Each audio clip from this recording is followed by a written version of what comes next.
mbokki Sénégal mbokki amateurs yi l'indépendance ça se fête ak Gaston Production mbokki Makan Mbeng moo nekk ca bopp ba le 4 avril 2025 à l'arène nationale mbokki grand combat bu doy waar Lac de Guiers numéro 2 le Diato du Waalo l'enfant chéri de Guédiawaye moo war a jàkkaarloo nag ak xale bi nga xamante ne mooy borom Ndakaaru Ada Fass Jal Diop Sangomar waaye ci bés boobu mbokki Makan Mbeng ak Gaston Production du ñu yem foofu ndax am na beneen grand combat Modou Anta bu Thiès moo fa war a jàkkaarloo ak Prince le nouveau phénomène de Pikine waaye mbokk yi ci bés boobu Ndiaga Dollé dina fa jàkkaarloo ak Garga 2 Eumeu Junior jàkkaarloo fa ak Garoga Laurent Ndiago jàkkaarloo fa ak Cikiri Thiacho Boy Waranka jàkkaarloo fa ak Agogo Boy Balde dina fa jàkkaarloo ak Déranger Ramdan jàkkaarloo fa ak Confiance Calki dina fa jàkkaarloo ak Doki Papa Ndiago dina fa jàkkaarloo ak 55 loolu yëpp nag mbokk yi ngeen mun ko am en live pay per view ci seen affiche point pour Sénégal ak diaspora waa Sénégal 6000 francs ngeen koy jëndee waa diaspora bi 14,99 euros entrée supporter mu ne 5000 francs amateur 10 000 francs annexe loge 25 000 francs loge officielle 50 000 francs sponsor leader mu ne 1xBet les Alip chocolat Dilia la RTS huile Kadi boisson King Café dibiterie Uba restaurant Lukalo la Lonase kon gars yi rendez-vous baa ngi noonu ce 4 avril 2025 ñu jëm arène nationale ñu ànd ci nag ak Gaston Production. champion ñu ngi lay nuyu bàyyi la nga nuyu mbokk internet yi lay seetaan. waaw mu doon maa ngi lay fay di nuyu presse bi yëpp maa ngi leen nuyu di leen baalu àq di nuyu képp koo xamante teew na ci presse bi tey di ñaan yàlla yal na fi yàlla def jàmm di baalu àq ñëpp ci weeru koor gi ñu génn ci korite gi ñu ngi baalu àq ñëpp di baalu àq ñëpp di ñaan yàlla yal na fi yàlla def jàmm waaw képp koo xamante la dëggee de sonal na la ñu ngi lay baalu àq bu baax a baax a baax waaw di leen wax na si bisimilah. ngay waajal sa combat le 4 avril foo toll ci wàccaay bi ñëw na ba pare. waaw mu doon xam nga tey bu ñu nee foo toll ci wàccaay day mel ni mbër ma pareegul xam nga depuis 4 ou 5 mois ñu ngi ci wàccaay bi waaw di jóg yenn heures yi di préparer comme ni ñu war a préparer alhamdulilah pare nañ waaw di xaar rek le 4 avril jot incha allah. dañu gis sa yeneen combat yi da nga doon yokk masse bu bëri combat bi nga wàññeeku lan nga préparé. xam nga mu doon lu arrangé rek arrangé wu la dafa am yoo xamante ne bu bokk sa yaram rek na fa daj sinon li nga bëgg am doo ko am moo tax comme dama war a dajeeg Ada Fass te sama combat ak Siteu am na nu mu fa demee woon yaa ngi dégg bëgguma ci revenir nag yaa ngi dégg tey ñu war a dajeeg Ada Fass dafa am lu bëri lu mu laaj combat bi ci lépp looy def da nga cee war a mobile waaw. lépp looy def. da nga cee war a gaaw. ça veut dire loo bëgg a wax. ah loo bëgg a wax. ah le 4 avril kay yàggatul li ñu waroon wax yëpp wax nañ ko mu daan xas-xasante beeg sànnante xeer beeg wax lu nekk comme le 4 avril benn fan a ci des mooy suba ah li ñu war a def par ci biir géew gi dañu ko def incha allah bu dee gaaw nañ dañ ci xam dara bu dee yéex nañ danañ ci xam dara. seetaan nga sa adversaire démb kàddu yu mu yëkkati jëmale ko ci yow ban jàngat la ci yow. non walaay seetaanu ma ko nag ba léegi parce que taluma dama demoon entraînement. kon taloo ko. non taluma ko parce que booy jëm ci bés bu la ñoree rek day am lu bëri loo xam doo ko tal tey yàlla bu ma tiim seetaanu ko ma ko ba léegi. est-ce que xeeboo adversaire bi li gars yi wax Lac mooy favori fu mu jaar boo jaar est-ce que xeeboo ko. moo daan ku xeeb mbër dina liggéey mel ni su ma ko xeeboo du ma liggéey nii de def naa yor nga bët di xool wala. waaw ku xeeb du liggéey yu métti yi. moo daan dama souffrir dëgg ci combat bi entraînement yu métti n'importe quelle heure jóg naa ko pour rek bëgg a jotaat li ma bëgg te entraînement yi moom daj naa ci dëgg. di nuyu en passage sama coach Max yaa ngi dégg coach Moussa waaw waa Colobane yëpp ñu ngi sant ñëpp di leen gërëm waaw ndax bu doon coach Max moom def naa ne leneen la ñuy wax daal waaw. ok dafay jàppale ci combat bi. kan coach Max ah bien sûr coach Max man moo may préparé moom préparé ci combat bi mu nekk coach boo xam ne coach bu sévère la coach boo xamante ne du am yërmande ci kiyam ci athlète am lépp lu mu la wax ne dina ko def boo ko bëggul def mu dàqale ci biti moo amul siiw ngaak amul nit ko populaire ngaak moom li jëndiwul loolu moom li dafa professionnel moom lépp lu mu la sant boo ko deful rek mu ne la génnal sama saal nga dem sooy amul Lac de Guiers amul keneen ak keneen te yi ma fa toog yëpp li ma gën a neex ci moom loolu moom ma gën a bàyyi ci moom waaw amul yërmande ci dara bu nee la defal boo ko deful mu geet dem toog fee bàyyi la nga dem waaw.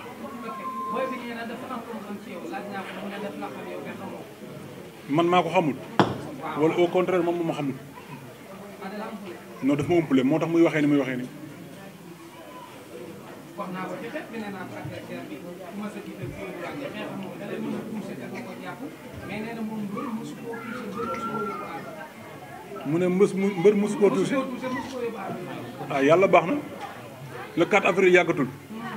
dina xam ndax loolu muy wax dina ci am wala du ci am. ne kele bi moo xam nag nee na daa xam kele. ban kele man façon kele bu ne gis naa ko kele bu dul kele dëmm gis naa ko ñaata mbër laa fi dajal ku nekk ak xam-xam la mbër yi ma dajal yëpp kenn ku nekk ak sa xam-xam te bu ñu indee seen xam-xam dama leen tenir kon du ba ñëw ba ci Ada Fass mu ne am naa xam-xam mu may jaaxal déggu ma ne la lan man la Lac de Guiers man la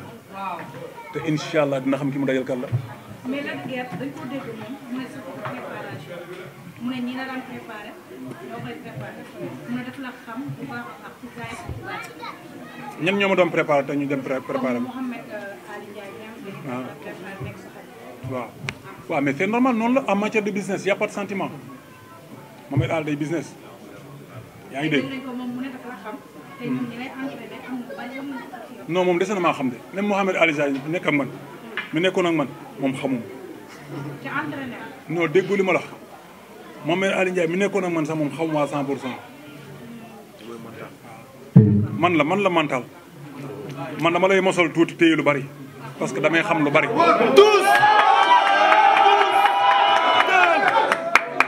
léegi beneen bi tamit dégg nañ ko moom mu ne lépp looy def xam na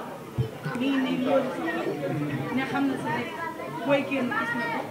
dégg nañ sax ne ma ne si fi nga doon entraîné sax moom mi ngi fa la def ay affaire le fait que mu wax loolu mu wax ko tamit moom mu waat ne li mu wax moom bataille psychologique mu ne moom mi ngi loolu def. waaw dégg lu ma wax wala moom dafa fàtte na mbër waxul ak mbër bu ndaw yi muy def ni maa ko ci jiitu fuuf ba ma koy def moom juddoogul wala ba ma koy def sax yaa ngi dégg xale la dama ne bu bëggee na ñëw sama biir kër dégg ma de moom bu bëggee ubbil naa ko porte na ñëw sama biir kër mbir mi du foofu waaw mbir bu amee ñaanu waajur kilifa yi di la ñaanal say mbokk di ñaan say rakk di la ñaanal say mag di la ñaanal bu sa xel daw la doo nit. léegi da nga ne man la mental fort ñu gis ci combat bi bari na coow bari na le fait que ñu la déggee combat bi moom moo koy indi ci làmb moo koy teewaat ci làmb muy que ni mooy dernière chance kenn la déggee chaque jour ci côté communication ni muy communiqué di ko tey arafat dégg nañ ko moom wax mais ñu ngi bari ci chroniqueur yi que ni ngay waxee ak ñu ko defee est ce que tey sa combat arafat avec la manière bi ñu wax que ni la déggee même bu fekkee sax tant que dóor bu mu tëdd ñu doon indi te dóor bu mu tëdd avec la manière la est ce que tey mën nañu moo xaar la déggee boo ko demee àll bi si mu dal ci kawam kon li nga wax rek mu nekk combat boobu tamit combat bu lancement mu nekk combat boobu waaw maa fi lamb dañu ñaar nit a koy def lu tax lu jóg rek ñu la dëgër moom moo war a def ñun bañ ci tollee suñu mag fu ñu fekk dañ leen fa jëli ji ñoom seen rôle lan la wala lépp man maa ko war a def non bu ñu yàqamti bu dee loolu kese bu ñu ko yàqamti moom bu ko bëggee bu ko bëggul yëpp moom mu ñëw mu ñàkk ñëw man bu koy fekk si lu leer laa la wax te man lu ma wax dama koy def incha allah ñu doon jaar sëriñ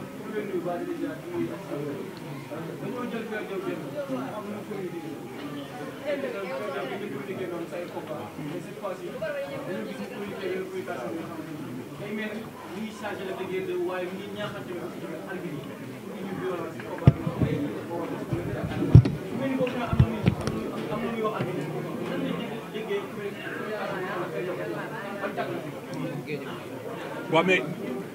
maa ngi nuyu en passant suñu papa Diaw ñu ngi koy ñaanal yàlla na ko yàlla guddal fanam sëriñ da ngaa ñëw fekk si koo xamante ne maanaam moom mooy làmb mu nekk suñu kilifa muy Père Diaw lu mu lox nag bàyyi na lu bari seetaan naa ko mu wax lu rafet te boo dee nit nga nekk sportif waxam rek war a la mën a jàngal lu bari te dafa am daf ma yee nag moom le 4 avril ci kàttanu yàlla géej waaye mooy yëngutu incha allah déggoo ma de maa ngi leen koy wax xaw ma ndax yéen a ngi may dégg xam ne dafa dégg parce que xam nga la moo tax géej waaye moo ko soxla dafa am loo xam dama leen ko ñeewantal man événement bu nekk bëri naa ko bëri naa 3 fois 4 avril ñetti yoon laa bëri 4 avril kon donc miin naa 4 avril te le 4 avril ci kàttanu Yàlla dinaa leen ko indil Guédiawaye man la général tous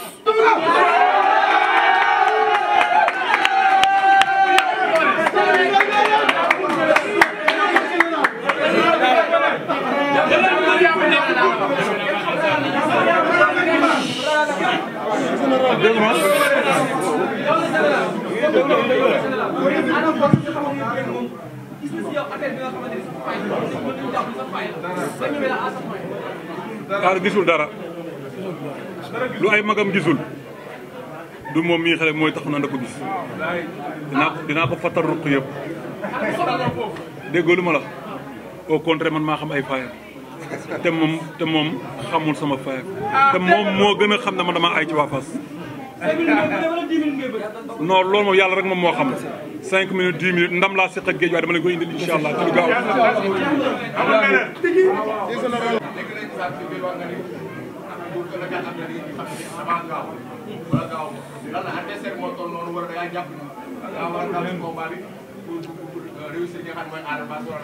non c'est pas question de adversaire bi moo tax ma ne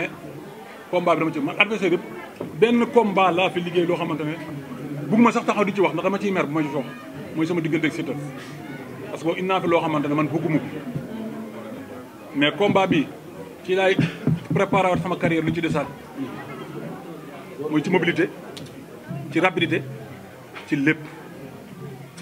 te su ma leen ko waxee rek tax lañ ko dégg maa ngi leen di wax nag xam ndax am yéen a ngi may dégg xam ndax mu déggoo leen gaynde damaa waaj combat bi de. général New Look général ñëw na général New Look général ah le 4 avril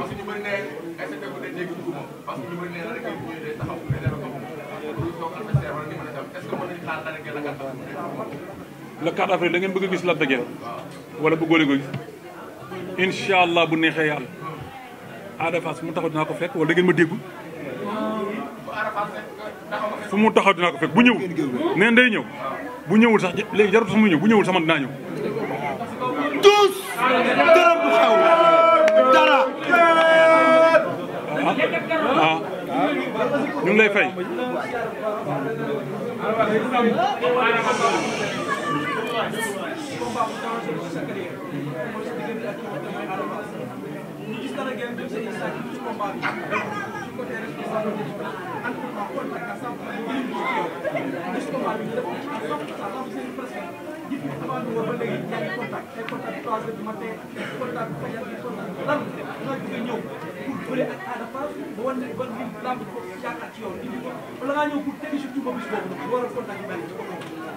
waaw lamb ak contact ñu ànd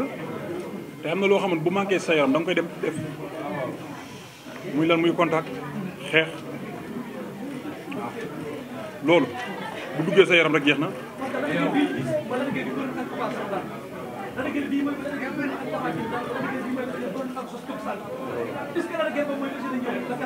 incha allah bu neexee yàlla luñ fi wax nag dañ koy répété waat ndax wax nañ lépp mais dama ne la 4 avril Ada moom moo la gën a xam du taxaw di bëre ak man di xeex ñaar yooyu du ci def benn. ñu ngi doon ziar ngay def. important combat bi sa carrière ak sa bopp ndax da nga jël combat bi yëpp ni jël risque jël combat dans sa carrière bu ñu nee bu fekkee logique bu lamb rek est-ce que lamb noonu la boole Ada Fass bu ko jëlee ak xale bi toog est-ce que nekkul dans sa carrière non Ada moom dara boole ñu lu dul xaalis lii moo ñu boole weccet rek moo ñu boole maag moom mais du palmarès du dara amul dara lu ñu boole maag moom te combat boo gisee ma jël ko bañ a toog rek moom moo tax ma jël làmb ji nii mais du dara moo ñu boole maag moom te bésu làmb ji moom dina xam ne dara boole ñu maag moom incha allah. ñu gis mu toog génn kàddu wax dëgg lay daal bu ko gisee na xam nga réagir ak naka la def sa waaw mais loolu moom la concerné kenn ku nekk bu man mënoon naa teg fi ay kaamil taxaw waat damay daal mais lii xew suba xaw ma ko yàlla rek moom moo ko xam man li may important moom mooy lan mooy ci kàttanu yàlla incha allah bu neexee yàlla dinaa ko daal. dégg nga réew mi lay jël ci combat bi donc tey nga ñëw ba ne sa bopp dëggal sa bopp li mu liggéey ko ci biir dëggal sa bopp xanaa du ñaar dëggal sa bopp xanaa du ñaari nit ñoo koy def wala benn rek moom moo koy def ñaani du koy def na def li mu wax dama def li ma wax ñu xool kan moo ci góor yàlla dëgg moom bu dee góor li mu wax dëgg la ak li mu def Côte d'Ivoire ak li mu taxaw wax yëpp na ko def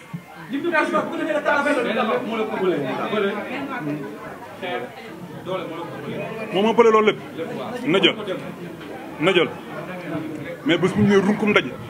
dina xam ne góor dëgg la daje